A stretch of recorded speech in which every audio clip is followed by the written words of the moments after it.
ఒక చిన్న గ్రామంలో రాజు అనే బీద బాలుడు వీధిలో పూలు అమ్ముతూ జీవించేవాడు. ప్రతి ఉదయం అతను తాజా పూలను ఏరుకుని కాళ్లకు చెప్పులు లేకుండా ఇల్లు ఇల్లూ తిరుగుతూ అమ్మేవాడు. ఒకరోజు మండుతున్న ఎండలో నడుస్తూ అతను ఒక చిన్న అమ్మాయి దేవాలయం దగ్గర ఏడుస్తూ కనిపించింది. ఆమె లార్డ్ గణేశుడికి సమర్పించడానికి తెచ్చుకున్న చిన్న నాణన్ని పోగొట్టుకుంది. రాజు ఆమె కన్నీటి కళ్లను చూశాడు. ఒక్క క్షణం కూడా ఆలోచించకుండా ఆ రోజు సంపాదించిన ఏకైక నాణాన్ని, అదే అతను ఆహారం కొనడానికి ఉంచుకున్నది, తీసి ఆమె చేతిలో పెట్టాడు. ఆ అమ్మాయి ముఖం ఆనందంతో మెరిసిపోయింది.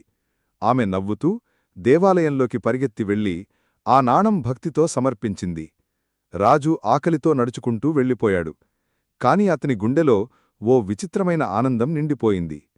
ఆ రాత్రి అదే అమ్మాయి తండ్రి, ఒక చిన్న దుకాణదారు, రాజు అలిసిపోయి ఆకలితో కూర్చున్నాడని చూశాడు. రాజు చేసిన త్యాగం గురించి తెలుసుకున్న తరువాత అతన్ని ఇంటికి తీసుకెళ్లి భోజనం పెట్టి తన దుకాణంలో పని ఇవ్వమని వాగ్దానం చేశాడు. ఆ రోజునుంచి రాజు జీవితం మారిపోయింది. కొన్నిసార్లు ఒక చిన్న దయాచర్యే మన గమ్యం తలుపులు తెరవగలదు.